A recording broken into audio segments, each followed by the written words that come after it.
마태복음, 마가복음, 누가복음을 이렇게 읽다가 보면 복음서지만 요한복음이 또 다르게 진행되는 것을 느껴봅니다. 특히 요한복음을 읽다가 보면은 예수님께서 당신이 어떠한 존재인지를, 예수님의 그 아이덴티티를 정확하게 말씀하시는 것을 볼 수가 있습니다. 그래서 요한복음이 그래서 매력이 있습니다. 여러 가지 표현이 있지만 그 중에서 한 7가지를 정리한 것이 있습니다. 예수님이 당신을 뭐라고 표현하는지 여러분 한번 들어보시기 바랍니다. 요한복음 6장 35절에 보니까 예수께서 가라사대 내가 곧 생명의 떡이니 라고 말씀합니다. 예수님께서 당신을 가리켜서 I am the bread of life 이렇게 말씀합니다. 살리는 떡이라는 것이죠. 그냥 인절미, 찹쌀떡 이런 떡 개념이 아니고요. 인생들을 살리는, 우리들을 살리는 영식, 양식, 영원한 양식이라는 것을 분명히 말씀합니다. 그러니까 예수님을 먹지 않으면 살 수가 없습니다. 두 번째 요한복음 8장 12절에 보니까 예수께서 또 일러 가라사대 나는 세상의 빛이니 라고 말씀합니다. 빛. 앞에서는 떡이라고 말씀하고 이제 빛이라고 말씀하는데 여러분 빛이 있어야 우리가 살 수 있습니다. 빛이 없으면 서로 치받고 서로 붙어서 싸우고 그리고 충돌이 일어나고 사고가 일어나고 많은 어려움들이 생기지 않겠습니까? 빛이 있어야 우리가 어둠으로 나가지 않을 수가 있는 것이죠. 세 번째, 요한복음 10장 11절 이후에 나오는 말씀을 보니까 나는 선한 목자다 하는 말씀이 있습니다. 나는 목자다. 이 목자는 양이 있을 때 목자의 의미가 있겠죠. 그러니까 양이 무엇이 되는가 그것을 여러분 생각해 보시기 바랍니다. 그런데 앞에 수식어가 없죠. 선하다는 거예요. 영어 성경으로 good shepherd. 아주 선한, 진짜 선한. 그러니까 진짜 선한 목자를 양들은 듣습니다. 목자는 양의 이름을 부르고 철수야, 영이야 이름을 부르고 양들은 목자의 음성을 듣는다고 했습니다. 이게 살아있는 관계입니다. 양과 목자의 관계. 그래서 양들이 목자의 소리를 듣지 않으면 문제가 있는 것이죠. 여기서 목자는 주님을 말씀합니다. 그 다음에 네 번째 보니까 요한복음 11장 25절에 나는 부활이요 생명이다 라고 말씀을 합니다. 누가 부활을 믿었습니까? 아무도 믿지를 않았습니다. 그렇죠? 예수님을 사랑하는 제자들, 예수님을 사랑해서 따르는 이들이 지근해서 예수님을 보자 했던 사람들이 누구도 다시 사는 일을 믿는 이들이 없었습니다. 그렇게 아무도 믿지 않는 때에 I am the resurrection 이라고 말씀합니다. 내가 다시 살 것이야. 내가 부활이야. 부활의 열매가 될 것이야. 라고 말씀하시는 중. 그래서 우리의 영원한 기쁨과 소망이 되는 줄로 믿습니다. 부활이 없으면 여러분과 제가 참으로 딱한 인생이 되는 것이잖아요. 우리의 믿음은 헛것이 되는 것이고 그 다음에 요한복음 15장 1, 2절을 보니까 내가 참 포도나무요라고 되어 있습니다. 요한복음 14장 6절부터 하겠습니다. 내가 곧 길이요 진리요 생명이다라는 말씀입니다. 우리말에는 길이요 진리요 생명이다라고 하는데 영어 성경에는 앞에 더가 붙습니다. I am the way, the truth, the life. 그러니까 정확하게 해석하자면 내가 곧 그 길이다. 내가 곧 그 진리이다. 내가 곧 그 생명이다. 라는 말입니다. 여러 개 중에서 하나가 아니라 단지 그 하나입니다. 그래서 하나님의 나라를 이루고자 한다면 하나님 앞으로 가고자 한다면 그 길로 가셔야 돼요. 믿으시면 아멘 합시다. 아멘. 그 길이 바로 예수라는 예수. 그리고 여섯 번째 요한복음 15장 1, 2절에 내가 포도나무다라는 말씀을 참 포도나무다. 그러면은 포도나무에 뭐가 있습니까? 가지가 있잖아요. 그러니까 we are branches. 그렇죠? 우리는 가지들이에요. 그러니까 예수님이 본체. 그러니까 가지가 잎을 내고 때를 따라 열매를 맺는 것은 그 본체에 붙어있기 때문에 그렇지 가지가 노력하고 수고해서가 아니라는 겁니다. 그러니까 예수 안에 있으면은 시절을 쫓아 과실을 맺는 것 믿으시기 바랍니다. 내가 물론 열심히 해야 되는 부분도 있어요. 내가 성실하게 살아가고 내가 땀 흘리고 정직하게 해야 되는 거 있지만 근본적으로 하나님이 내게 공급하시는 은혜가 있어야 시절을 쫓아 과실을 맺고 그 잎사귀가 마르지 않는 것 믿으시기 바랍니다. 이것이 포도나무와 가지의 관계예요. 그리고 마지막입니다. 오늘 본문 요한복음 10장에 보니까 10장 9절에 보니까 내가 문이다 라고 말씀합니다. 내가 문이다. 오늘 말씀 본문 말씀 9절에 보니까 내가 문이다. 그래서 영어 성경에 보면 I am the gate라고 되어 있습니다. the gate. 그 문이다 라는 거예요. 왜 그 문이다 문이라고 말씀을 하셨을까? 여기에는 중요한 의미가 있다고 봅니다. 두 가지 의미가 있음을 여러분과 함께 나누고자 합니다. 그 첫 번째, 예수님이 왜 오늘 본문에서 내가 문이다, 그런데 7절에 보면 양의 문이다, I am the gate. 그 문이다, 양들의 그 문이다 라는 말씀을 하셨는데 두 가지 중요한 것을 여러분과 함께 나눕니다. 자, 9절에 보니까 이렇게 말씀합니다. 구원을 얻고라고 되어 있죠. 구원을 얻고, 구원을 얻고. 여러분, 구원을 얻고 다른 이름으로 구원을 얻을 수 있습니까? 없습니까? 우리가 구원을 받는 방법, 다시 말해서 하나님 나라 이룰 수 있는 방법이 예수 외에 있으면 말씀해 주시고, 우리의 노력, 우리의 선한 행위, 구제, 자선, 불쌍히 여기는 마음 다 좋잖아요. 자, 이런 것들을 가지고 도덕 혹은 과학, 테크놀로지, 기술 이런 것을 가지고 인간이 하나님을 어프로치 해보려고 애를 썼어요. 그러니까 하나님을 다가가려고 애를 썼다 이 말이에요. 신학자는 신학자들대로 신학적 이론을 가지고 하나님께 다가가려고 애를 썼고요. 과학자들은 과학적인 이론을 가지고 하나님이 정말 계시는가, 성경이 정말 is it true? 이게 정말 사실인가? 라는 걸 증명하기 위해서 과학적인 몸부림을 쳐왔어요. 그러나 그래서 하나님을 만나는 것이 아니고 그래서 하나님을 알 수 있는 것이 아니다라는 것을 여러분이 알고 제가 합니다. 구원을 얻는 방법은 다른 방법이 없다는 것입니다. 오늘 말씀을 보니까 나로 말미암아 들어가면 누구든지, 자, 이게 보세요. Whoever enter the gate.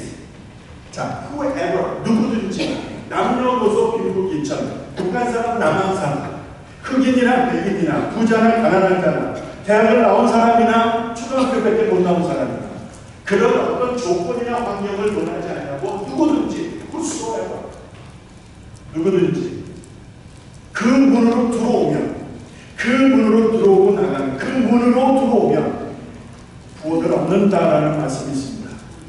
그 문이 누구라고요? 예수라고요. 그래서 사도행전 4장 22절에 보니까 다른 이름으로는 구원을 얻을 수 없나니 천하 인간에게 구원을 얻을 만한 다른 이름을 주신 일이 없다라고 말씀합니다. 그러니까 천하에 동서고금에 사람이 의로워질 수 있는 방법, 하나님 나라에 이룰 수 있는 방법은 예수 외에는 다른 것이 경우가 없다는 것을 사도행전 4장 12절에서 분명히 말씀하고 있습니다. 그러니까 예수 외에는 구원에 이를 방법이 있다 없다? 없다. 다시 한번요. 있다 없다? 없다. 자, 조금 있으면 점심 잡수실 거예요. 그러니까 힘있게. 자, 예수 외에는 구원을 받을 길이 있다 없다? 없다. 주의 이름을 부르는 자는 괜찮아요, 사모님. 구원을 얻으리로다.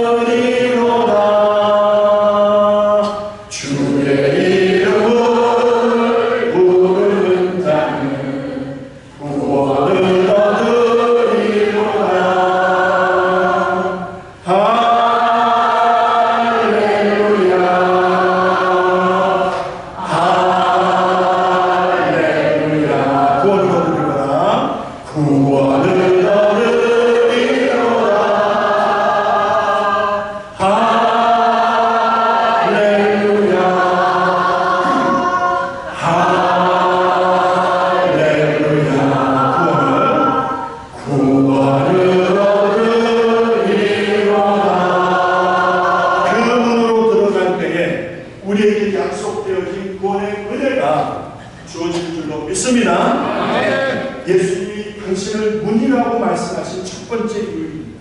두 번째, 자, 그 문으로 들어가서 그 그 문으로 들어오며 나가면 이제 구원받은 사람들, 그러면 다 된 것이죠. 내가 구원받았으니까, 내가 하나님의 백성이 됐으니까, 내가 하나님의 딸이 됐으니까, 내가 하나님의 아들이 되었으니까, 그러면 다 된 거 아닙니까? 하나님 나라가 보장되었고 영생이 주어졌다면 이제 된 거 아니겠습니까? 그런데 9절 말씀 정확하게 보세요. 우리에게 상당히 챌린지하는 단어가 딱 숨어 있습니다. 그게 무엇입니까? 골 한번 해보실래요? 시작. 골값 안에 그게 아니에요. 골, pasture.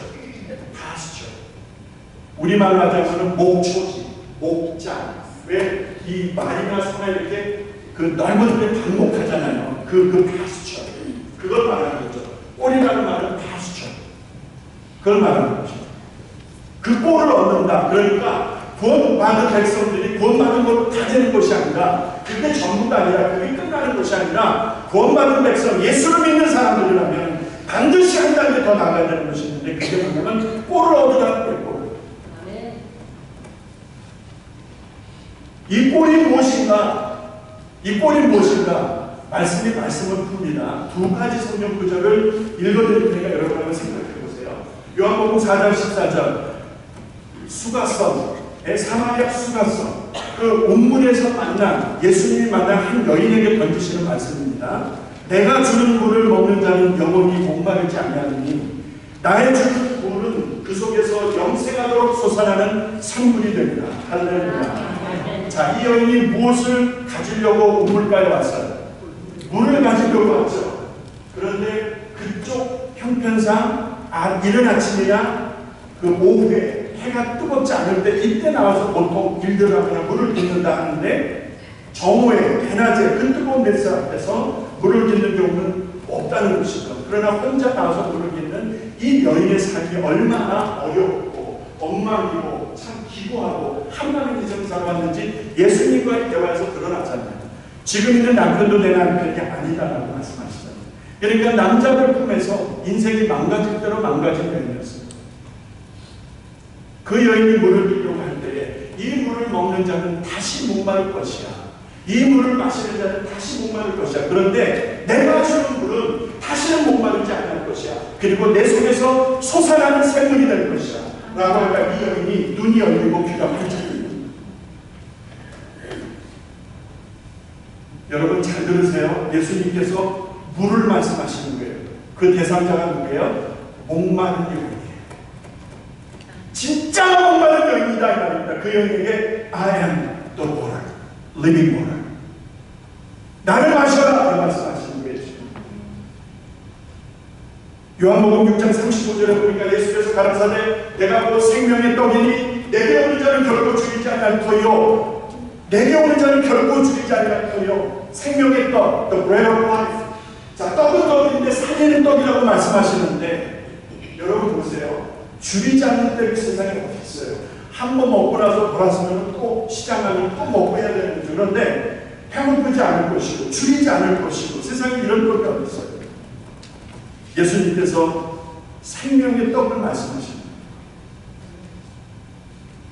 자, 그 문으로 들어가고 나오는 이들이, 구원받은 이들이 이제 거룩한 부담을 가져야 되는데 꼴을 얻어야 된다고 말씀드렸습니다. 그 꼴이 무엇인가 보았더니 우리에게 목마르지 아니할 생명수 되신 예수, 우리가 다시는 줄이지 않을 영원한 생명의 떡이 되신 예수, 예수를 마시고 예수를 먹으라는 거예요. 자, 그 말씀을 가지고 오늘 말씀 요한복음 10장 9절에 그 꼴을 한번 들여다보자는 거예요. 다시 한번 9절을 펴주시기 바랍니다. 지금 말씀드린 요한복음 4장, 요한복음 6장을 가지고 지금 9절에 꼴을 한번 집중하시라 이 말입니다. 저 꼴이 뭘까요, 여러분? 저 꼴이 뭘까요? 예수 아닙니까? 예수. 저는 그렇게 해석합니다. 예수 아닙니까? 예수. 패스처. 먹을 것이 널널하게 널려져 있는 동산에서 마음껏 먹고 배가 댕댕하게 부른 소나 말이나 염소가 즐거워서 뒹굴거리는 그 모습을 한번 상상해 보시기 바랍니다. 패스처. 거기서 먹고 마시고 즐거움 속에 있는 풍족함 속에 있는 그 모습을 한번 생각해 보시기 바랍니다. 그 꼴을 얻으라는 거예요. 여러분, 넉넉한 인생을 사시고 싶으세요? 내 주머니에 돈은 별로 없지만 그러나 풍족한 인생을 사시고 싶으세요? 받기보다는 주고 싶으세요? 이해받기보다는 이해하시면서 예수님처럼 그렇게 살아가며 섬기고 싶으세요? 근데 그게 잘 안 되잖아요. 그게 잘 안 되잖아요. 내 인생을 돌아보고 내 삶을 돌아보고 내 형편을 돌아보고 내 주머니를 돌아보니까 잘 안 되잖아요. 그래서 안 되는 것이겠죠. 그런데 우리 주님을 먹고 마시니까, 우리 주님을 마시기 시작하니까, 우리 주님을 먹기 시작하니까 여러분 주고 싶은 마음이 생기는 거예요. 나누고 싶은 마음이 생기는 것이에요. 그래서 꼴을 얻으리라는 것이 무엇일까요? 바로 하나님의 말씀이 되죠. 예수가 말씀이잖아요. 말씀이 육신이 되어 우리 가운데 거하시네 하나님의 영광을 보는도다. 예수는 말씀이세요. 말씀은 곧 예수이십니다. 그래서 꼴을 얻으라는 말은 결국 예수로 살아야 된다는 거예요. 자, 구원받은 기쁨과 감사가 있어요. 좋습니다. 예. 구원받은 감격과 감사와 은혜가 있어요. 그런데 그거 끝이 아니라는 거예요. 예수로 살라는 게 예수로. 이 꼴을 얻으라는 말입니다. 말씀을 가지라는 말입니다. 말씀이 없는 목사가 목사겠어요? 말씀이 없는 장로가 장로겠느냐는 거예요. 말씀이 없는 권사가 권사겠느냐는데 이 말씀에 근거해 보니까 아니다라는 것이죠. 말씀을 가지라는 거예요. 그래서 저 꼴이라는 단어 하나가 대단히 부담이 되고 있는 거죠. 한 진례를 들어볼게요. 마태복음 4장에 가게 되면 예수님이 40주야를 금식하십니다. 금식하시는데 이제 공생애를 시작하시기 이제 첫 과정에서 예수님이 깊이 기도하시고 금식하시고 어디에서요? 안방에서 침대 위에서 편안하게 뭐 누워가면 일어나서 앉아가면 그게 아니라 광야에서 기도하십니다. 예수님의 그 기도가 무엇을 의미하는지 마귀는 아는 거예요. 하나님이 보내신 하나님의 어린양이라는 걸 그가 아는 거예요. 그래서 이것을 막아야 되니까 예수께 와서 첫 시험을 던지는 거예요. 돌덩어리를 가지고 떡을 만들라는 거예요. 지금 예수는 심히 육신적으로 배고프고 지치고 연약한 상태라고 볼 수가 있겠습니다. 그렇죠? 예수도 육신을 가진 사람이라고 말씀을 드렸잖아요. 그러면서 동시에 하나님이십니다. 금식하며 기도하시는 그 예수님의 모습 속에서 우리는 얼마나 힘드셨습니까? 얼마나 곤고하셨을까라는 것을 충분히 유추해 볼 수가 있겠습니다. 그 약한 부위를 마귀가 정확하게 때리고 들어오는 거예요. 다른 분을 이야기하는 것이 아니라 너무 기운차려서 열심히 일하는 것이 더 나아라, 더 낫지 않겠느냐, 합리적으로 이해를 시키는 거예요. 엉뚱한 말을 해서 부모를 사는 것이 아니라 예수를 합리적으로 이해시키는 거예요. 먹고 기운차려라, 금식하지 말고 먹고 기운차려서 더 열심히 일해라, 이게 더 낫지 않느냐, 돌을 가지고 떡덩이를 만들어서 먹으라는 거예요. 예수님이 어떻게 반응하십니까? 사람이 떡으로만 살 것이 아니요 하나님 입에서 나오는 말은 모든 말씀으로 사는 것이라고 말씀하잖아요. 그런데 그 앞에 뭐라고 말씀하느냐? 기록되었을 때 라고 되어 있습니다. 마태복음 4장 3절에 보고 기록되었을 때 It is written 됐습니다. It is written. 이 말은 무슨 말이죠? 기록되어진 말씀을 bring in 하시는 거예요. 기록되어진 말씀을 가지고 와서 나를 지금 넘어뜨리려는, 나의 지금 거룩한 사역을 방해하려는 마귀의 계략을 단숨에 때리시는 거예요. 무엇으로? 기록되어진 말씀으로. 그 말씀을 딱 선포했을 때 마귀가 떠나는 거예요. 이것이 그리스도인들에게 꼴의 의미가 되는 것입니다. 아멘. 그리스도인들에게 꼴은 이런 것이다.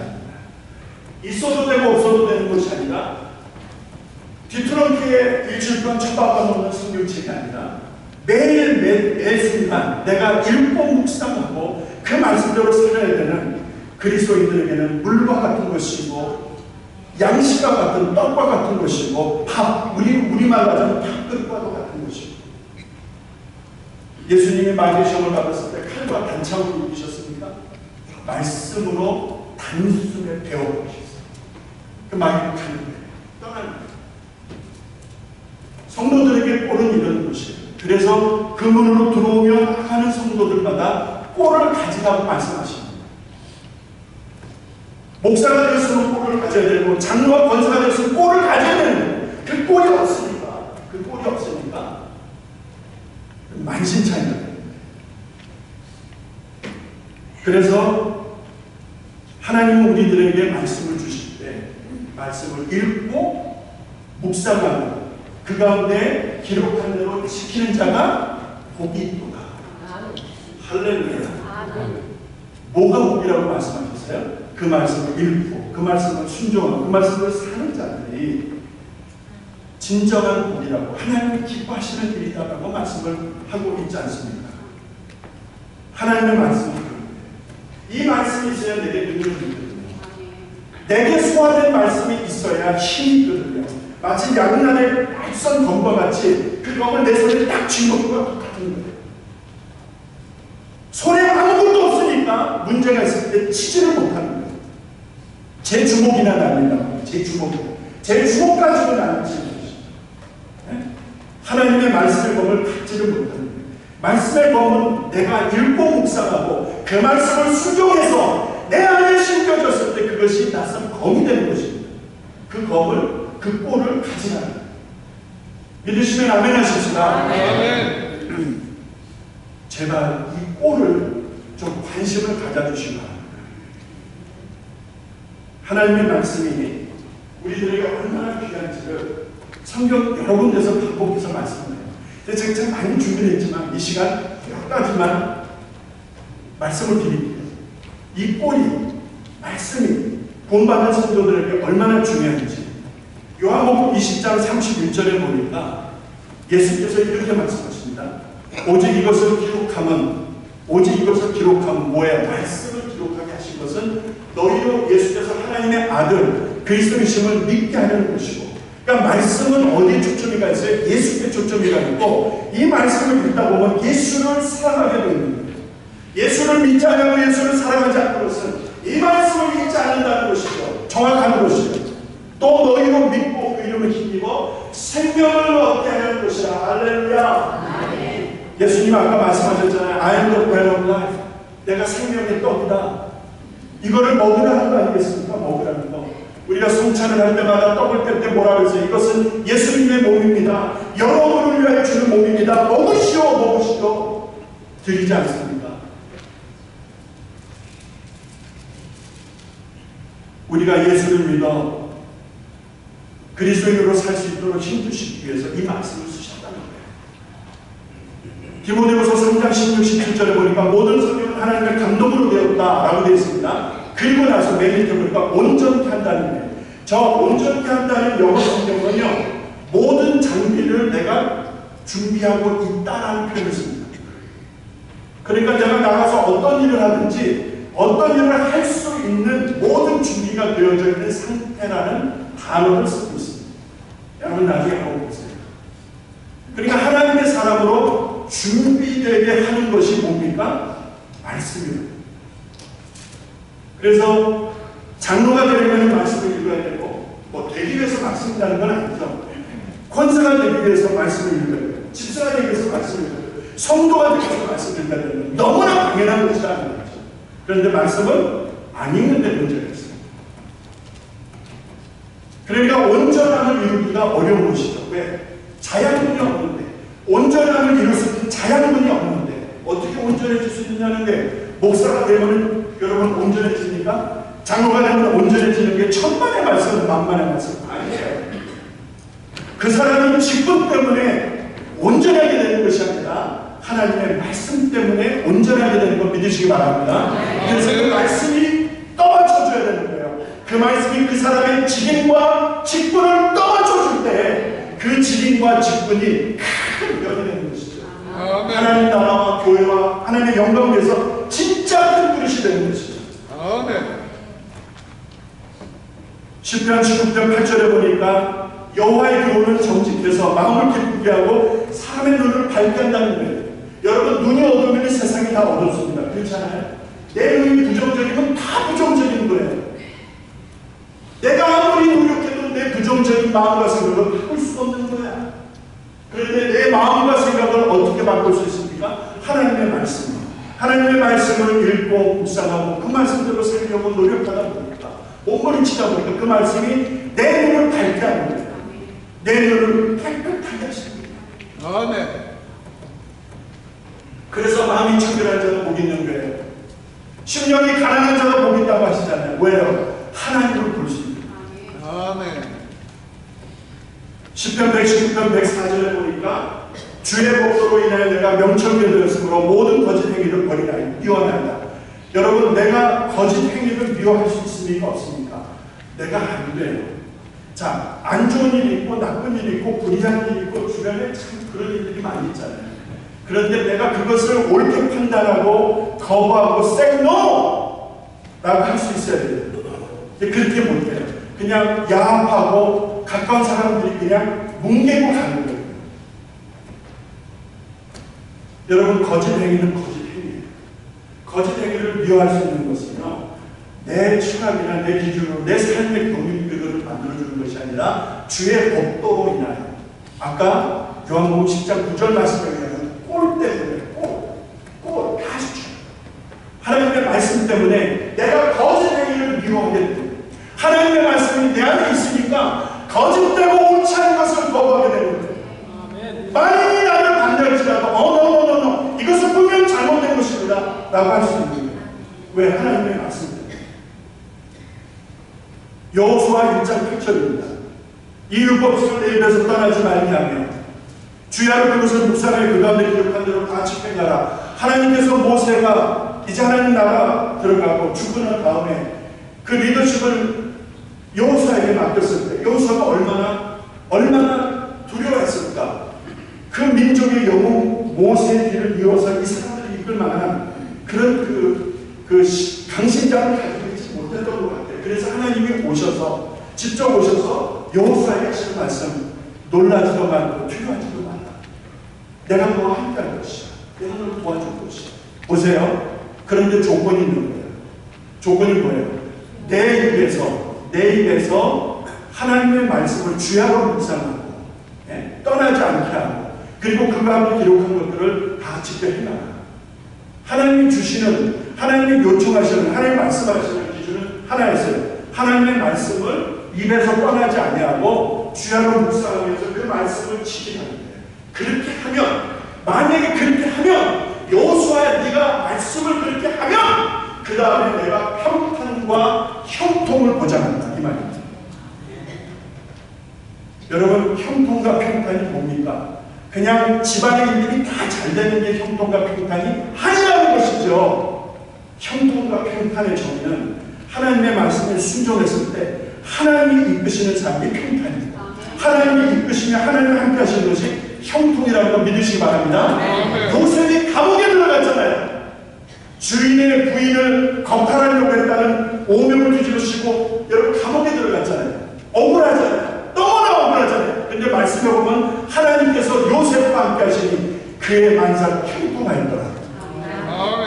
형통한 게 아니죠. 지금 깜빵에 들어가 있는데, 감옥에 들어가 있는데 억울하게 능력을 쓰고 감옥에 들어갔는데 그게 어떻게 형통한 것입니까? 그런데 하나님은 형통하시다고 말씀합니다. 하나님은 형통하다고 말씀하십니다. 왜요? 하나님이 그와 함께 하십니다. 하나님이 함께 하시면 그게 형통이에요. 하나님이 함께 하시면 그게 평안이에요. 믿으시기 바랍니다. 아무리 만사가 잘 되는 것 같아도 하나님이 함께 하시다는 것은 그는 평탄이 아니고 여러분 형통이 아닌 것이죠. 히브리서 4장 12절에 하나님의 말씀은 살았고 운동력이 있고 장을 나서 어떤 것보다도 예리하여 혼과 영감이 관절과 구슬을 찔러 쪼개기까지 한다고 말씀하셨어요. 이 말씀을 왜 우리가, 이 꼴을 왜 우리가 주야로 묵상하고 이 가운데서 힘써 지켜야 됩니다. 이 말씀이 우리의 심령을 감찰하는 거예요. 컨서닝 하는 거예요. 우리의 마음에 의도가 선한지 악한지를 하나님의 말씀이 체크해 주십니다. 그리고 말씀이 예리하여서 혼감이 관절과 고수를 찔러 쪼개기까지 한다고 하시죠. 그래서 말씀을 읽다 보면 회개가 돼요.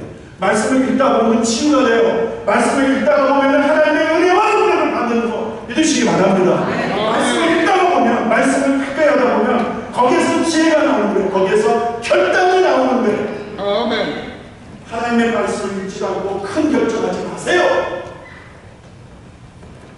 결정하세요.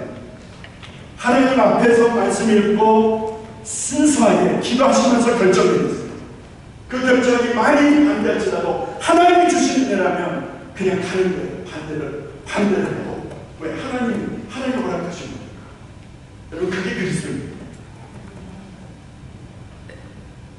계시록 22장 19절하고 베드로후서 3장 16절, 여러분 다 써놓고 계시죠? 이 말씀 동시에 보게 되면 하나님의 말씀을 제한버리지 말고, 22장 9절에 하나님의 말씀을 제한버리지 말라는 것이고, 그 다음에 베드로후서 3장 16절은 억지로 풀지 말라는 말씀이 나옵니다. 이 두 가지를 함께 묶어서 결론입니다. 하나님의 말씀을 읽다 보면 자기 마음대로 해석을 해요. 자기 마음대로. 이거 위험한 겁니다. 그렇게 하시면 안 되는 거예요. 내 판단을 가지고 마음대로 해석하는 게 억지로 풀다가 망하는 사람들이 있었어요. 하나님의 말씀은 하나님이 풀어주실 때까지, 하나님에게 감동 주실 때까지, 혹은 이 말씀을 풀어줄 수 있는 사람을 통해서 검증되어서 말씀을 받을 때까지 함부로 내 판단이 말씀을 해석하는 것은 여러분 레코멘드 안 합니다. 절대 추천하는데 위험한 거니까. 그래서 말씀을 읽고 이해가 안 될 때는 잠시 후로 가시고 기도하세요. 하나님, 나 이 말씀 뭔지 모르겠어요. 깨닫게 해주세요. 하루가 걸리든 이틀이 걸리든 일주일이 걸리든 열흘이 걸리든 기다리세요. 그게 멋있는 거고 그게 좋은 거야. 하나님이 응답해 주실까요? 안 해주실까요? 응답해 주실 줄로 믿습니다. 그리고 그 말씀은 그때부터 내 손에 지어진 낯선 법이 됩니다. 말씀을 저는 이렇게 마치려고 합니다.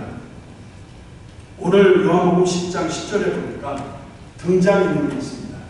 그 등장인물이 뭔지 아세요? 도적입니다. 도적. 자, 10장 10절을 한번 올려주시면요. 요한복음, 도적이 오는 것은 도적질하고 죽이고 멸망시키려는 것이다 라는 말씀이 나와요. 자, 우리가 꼴을 얻어야 되는데, 자, 꼴을 얻은 것으로 해서 말씀 가지고 끝나면 좋은데, 근데 10절에 보니까 주님이 무엇을 말씀하시는가? 우리 삶 속에, 우리 공동체 안에 도적이 들어온다는 게 도적. 도적은 그 문으로 들어오고 나가는 존재가 아니라 답을 넘어 들어오는 자예요. 이해가 되시죠? 그러니까 불법을 행하는 자, 불의를 행하는 자, 행악하는 자들이 바로 도적입니다. 하나님의 원칙에서 벗어나서 거짓말하고 하나님의 원칙이라는 교회를 치자면 내기겠죠. 교단을 치자면 규례서겠죠. 이 나라를 치자면 헌법이겠죠. 그렇죠? 그렇죠? 이런 법이 있어요. 그 법이 가진 기준에서 우리가 가지는 제한된 자리가 있어요.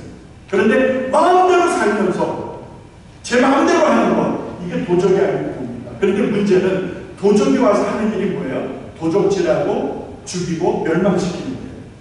제가 고민하면서 묵상했던 게 죽이고 멸망시키는 것은 뭐 결론이 났으니까 그것은 이야기하지 않겠어요. 그런데 도적이 와서 도적질한대요. 맞는 말이에요. 근데 제가 가진 질문은 what? 도적이 와서 무엇을 도적질할까? 이게 궁금해집니다. 자, 도적이 왔어요. 여러분의 집에 왔어요. 여러분 개인에게 왔어요. 무엇을 도적질할까요? 내 주머니에 있는 돈? 아니면 뒷마당 항아리에다 집어넣은 뭐 그런 거? 그건 뭐야? 있으신가 보다. 웃으시는 겁니다. 그런 거에 401k 같은 노후 대책 준비하는 그런 것들입니다. 여러분, 도적이 와서 내게 도적질한다는데 뭘 도적질할까요? 저는 단호하게 말씀드릴 수 있습니다. 내 마음을 도적질을 합니다. 도적이 와서 내 마음을 도적질해 가는 거예요. 도적이 와서 내 생각을 도적질해 가는 거예요. 도적이 와서 우리들의 생각을 도적질하고, 도적이 와서 우리들의 마음을 도적질해 가는 거예요. 이 마음을 도적질하고 생각을 도적질한다는 게 뭘까요? 마음의 부정적인 생각, 생각에 삐뚤어진 생각, 미워하는 생각, 시기하는 것, 어떤 사람을 죽도록 미워하는 것, 어떤 사람을 죽도록 미워하다 판단하는 것, 이런 게 있을 수 있잖아요. 그 마음이 어디서 오는 건지 잘 보시기 바랍니다. 우리 마음이 도적질 당하고 있는데 무장해지 않고 가만히 보고 계시면 되겠습니까? 돼야 안 돼요? 돼야 안 돼요. 마귀 와서 내 마음을 도적질하고 있는데, 마귀 와서 내 마음과 내 생각을 더럽히고 있는데 가만히 계시면 되겠느냐는 거예요. 안 되죠. 그래서 무릇 지킬 만한 것보다 내 마음을 지키라. 잠언 4장 23절 무릇 지킬 만한 것보다 내 마음을 지키라. 내 마음을 지키라고 말씀하시는 거예요. 왜? 이 마음을 지키지 못하면 죽는 거예요. 이 마음을 지키면 사는 거예요. 내 마음을 지키라. 생명의 근원이 여기서 난다라고 하시는 이 말씀은 마음을 지키면 다 없는 거예요. 여러분, 마음을 놓치면 다 빼앗기는 것이에요. 다 얻었지만 마음을 빼앗겨보세요. 그러면 진 거예요. 다 잃어버린 것 같은데 마음을 얻어보세요. 이기는 거예요. 강태종이 양만춘을 치고 들어왔을 때 안시성은 비교가 안 될 만큼 열세를 썼어요. 근데 어떻게 이기는지 아십니까? 양만춘이 부하들의 마음을 갔습니다. 그래서 똘똘 뭉쳐서 하나를 해요. 그 5,000명이 20만, 30만을 이겨버려요. 마음을 빼앗기면 죽습니다. 마음을 빼앗기면 희망이 없습니다. 마음을 어떻게 지키시려는가? 그래서 오늘 말씀 꼴을 얻으라는 거예요. 꼴을 얻으라는 거예요. 제발 성경을 읽으세요. 그리고 그 말씀을 묵상하세요. 되새김질하세요. 그리고 그 말씀대로 살아보십시오. 순종입니다. 하나님은 반드시 그 삶 속에 말씀을 묵상하고 순종하는 그에게 오늘도 역사하시고 앞으로도 역사하시고 강하게 역사하시고 복 주실 줄로 믿습니다. 아멘. 이것이 그리스도 예수 안에서 성하고 넉넉한 삶이라 믿습니다. 아멘. 아버지 하나님 고맙습니다. 말씀의 능력을 가지게 하시옵소서.